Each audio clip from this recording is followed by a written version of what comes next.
Okay, so let's get straight into this one. So there's no podcast with Rob this week. He's actually away at a arm wrestling competition. So the podcast will be back next week. We've got a really cool topic to talk about. But I do want to try and put something out every week in terms of the content that we're creating at the moment. So what I'm coming to the table with today is a few questions that we got asked on Instagram yesterday. So I put an Instagram story up asking questions about nutrition, fat loss. If they've got any questions, fire them over. I thought these were a few really cool ones to kind of go with. So, and again, if you're kind of here following me or subscribe to me, you're either here for fat loss, strength or health, or just general nutrition. So I thought we'd bring these to the table and discuss them. I think they're fairly interesting.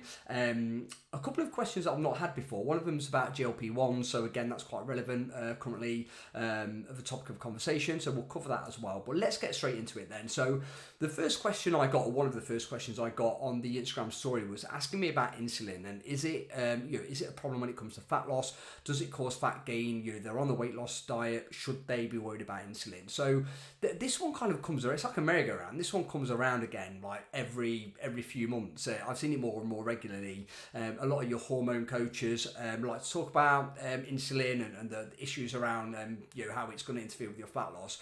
I'm going to make this really simple. I'm not going to go into too much depth with it. I won't bore you with it, but in terms of the science of it. But a lot of these people who are giving this information, they don't understand physiology, they don't understand hormones, and they don't understand nutrition in general.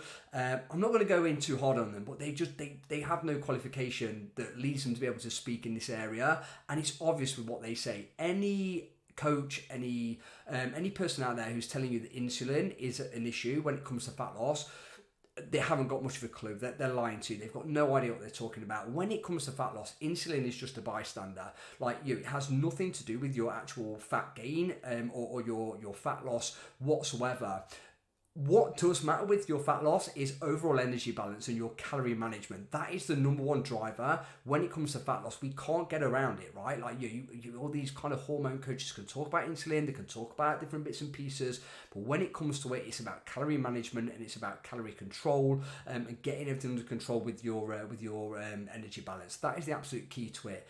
Insulin, not got to worry about it when it comes to fat loss. It's not causing you any issues. It is just a bystander of kind of nutrition in terms of when you're working in fat loss. So don't worry about that. Nothing to panic about. So much misinformation. So many ladies kind of, and men as well. I work with women and men. They get so confused by this and you can't blame them. They hear some crazy stuff. These kind of hormone coaches use really big words. They sound scientific, but they take it from me. They have no idea what they're talking about.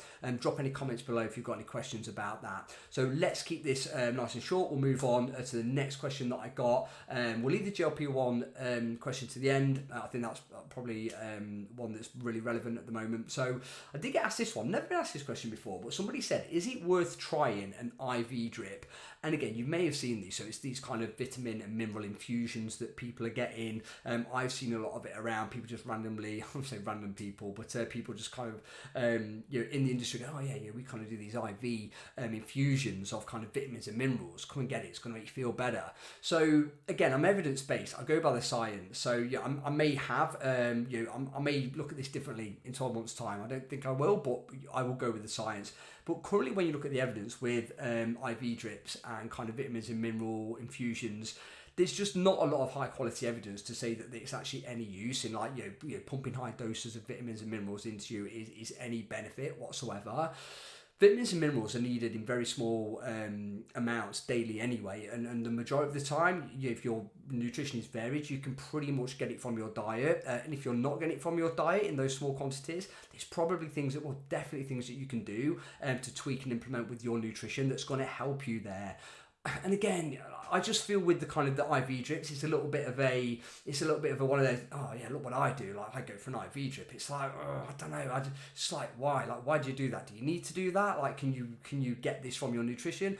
You probably can. I think it's just a bit of a nice to have at the moment. With people like to say it sounds really cool, doesn't it? But when it actually comes to benefits, not massive whatsoever. And I also will say this as well. We've got to be really careful. Just people start giving IV drips to people with vitamins and minerals in them. It's very, we've got to be careful with that. You can't just randomly start, getting random qualifications and start doing that.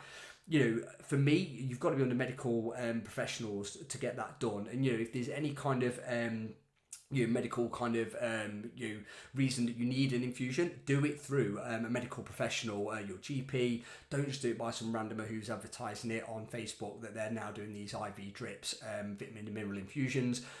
I don't think it's very safe, and you've always got to be very careful with these things. And also not a load of evidence around it. So that is that one hopefully cleared up. Again, any comments or questions, drop them below on the YouTube video. And the last one here then. So I got a question saying, have you seen the GLP-1 patches? Now, I've not seen the GLP-1 patches. I've not heard of them. I don't know where they've seen those, but I have seen GLP-1 supplements now. So again, you'll see this now, massive explosion in the industry about GLP-1s. I did a podcast with Rob about that. It's on my YouTube channel. Go check it out. Let me know what you think. But yeah, GLP-1 supplements, like... yeah, load of rubbish basically. So GLP-1s are a very potent medication, medical grade medication. You are not going to get these things and the ingredients in them over the counter at your local supplement superstore. You're just not going to get them whatsoever. And it is a typical case of the supplement industry just jumping on people who are pretty much just desperate and will try anything to lose weight. It's a very, very shady industry, the supplements. There's very few evidence-based supplements out there. I mean, that's a different story and different kind of video altogether. There's very few evidence-based supplements out there. Certainly for health, there's hardly... well, probably none for fat loss. So when it comes to these GLP-1 supplements, like, don't be wasting your money on them. There's nothing in there supplement-wise that is going to do what a GLP-1 does, and even in that case, you need to be under some sort of medical supervision with GLP-1s. For me, again, this is for the other podcast, go and watch it, but for me at the moment, GLP-1 should be used in obesity, and outside of that, we're not sure where the evidence lies with kind of side effects and long-term side effects, so we've got to be super careful. So if you are somebody who's seen it, heard about these GLP-1s, you're not kind of you don't qualify for the actual GLP-1 inside obesity, and you're a bit like, but I want to lose weight, I heard they're really good, and you see these supplements, don't go near them. There's nothing in there that's going to help you. It's just literally the supplement industry being really shady and ripping you off. I will leave that video there today. If you've got any questions at all, like, please feel free to drop me a comment. I will get back to them, like, no problems whatsoever. So let me know if you've got any comments. And then, yeah, hopefully we will be back next week with another podcast with Rob, where we will be speaking about TRT and testosterone. So yeah, any questions, drop them below. And thank you for watching. And I will see you next week.